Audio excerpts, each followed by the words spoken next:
হ্যাঁ এভরিওয়ান, কেমন আছেন সবাই? আশা করি সবাই ভালো আছেন। তো আমি রান্না করতে চলে আসছি।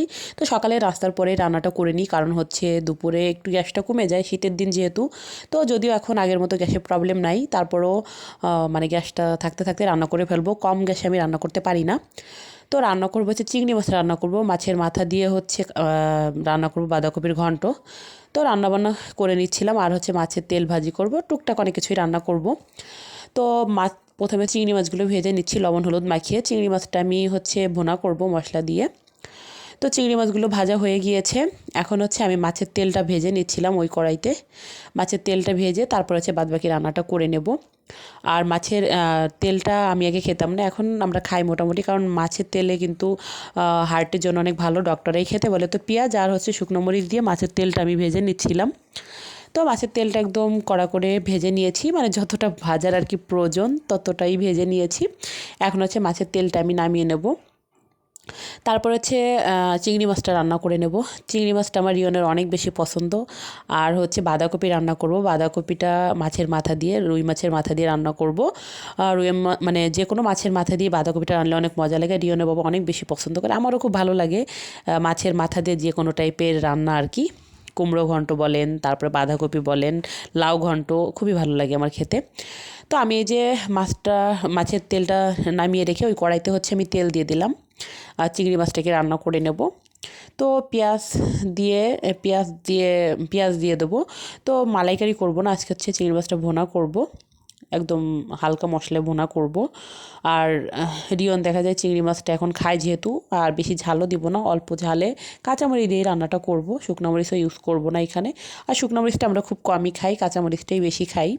শুকনো মরিচটা যেটাই না দিলেই নয় সেটাই দেওয়া হয়, আর বেশিরভাগ আমরা কাঁচামরিচটাই খাওয়ার চেষ্টা করি, কারণ কাঁচামরিচে কিন্তু কোনো ক্ষতি নেই, বরং শরীরের জন্য ভালো।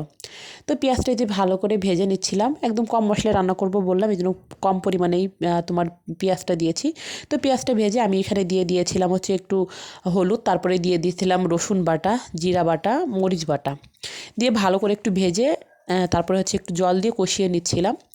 তো এখন হচ্ছে ভালো করে কষানো হয়ে গেছে, চিংড়ি মাছটা দিয়ে আরও কিছুটা সময় আমি মাছটাকে কষিয়ে নেব। তো মাছটা কিন্তু ভালো করে কষিয়ে নিয়েছি, এখন হচ্ছে আমি ঝোল দিয়ে দেবো, একটু বেশি করেই ঝোল দেবো, তারপর হচ্ছে জাল করে একদম কমিয়ে ফেলবো, তাহলে কিন্তু মানে খেতে ভালো হয়।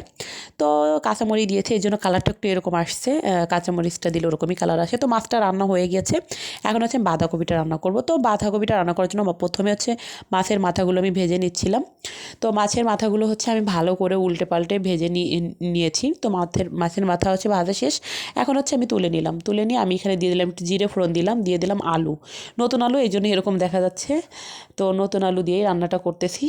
তো আলুটা দিয়ে একটু ভেজে নিয়ে আমি দিয়ে দিয়েছিলাম হচ্ছে পেঁয়াজ, তারপরে দিয়ে দিলাম হলুদ, দিয়ে আমি ভালো করে পেঁয়াজটা আর আলুটা একসাথে ভালো করে ভেজে নিলাম, দিলাম হচ্ছে তেজপাতা আর শুকনো মরিচ দিয়ে আরও কিছুটা সময় ভেজে নিলাম। ভেজে নেওয়ার পরে এখন হচ্ছে আমি এখানে মশলা দিব। তো মশলা দেওয়ার আগে হচ্ছে আমি তোমার এখানে হচ্ছে একটু জল দেবো। তো ভালো করে আর কি পেঁয়াজ আর আলুটা ভেজে নিচ্ছিলাম, কারণ ভালো করে ভাজা না হলে কিন্তু পেঁয়াজের একটা কাঁচা গন্ধ থাকবে। তো একটু জল দেবো, কারণ জলটা দিলে মশলাটা পুড়ে যাবে না, যেহেতু সব কিছু ভাজা হয়ে গেছে যার কারণে একটু জল দিয়ে দিলাম। জলটা দেওয়া হয়ে গেছে, এখন হচ্ছে আমি তোমার মশলাগুলো দেবো। এখানে আমি জিরা বাটা দিব হচ্ছে আদা বাটা। বাঁধাকপিতে আমি রসুন বাটাটা দিব না, বাঁধাকপিতে রসুন বাটাটা ভালো লাগে না। মাছ রান্নায় আমি হচ্ছে রসুন বাটাটা ইউজ করেছি, আদা বাটাটা ইউজ করিনি। আর বাঁধাকপিতে হচ্ছে আমি আদা বাটাটা দিব। শাক, তারপর হচ্ছে বাঁধাকপি, এসবে কিন্তু আদা বাটা ভালো লাগে। তো কাঁচামরিচটা ফালি করেই দিলাম, এই যে জিরা বাটা দিলাম, আর হচ্ছে আদা বাটা দিলাম, দিয়ে এখন মশলাটাকে আমি ভালো করে কষিয়ে নেব। ভালো করে কষিয়ে তারপরে হচ্ছে আমি এখানে মাছের মাথাগুলো দিব।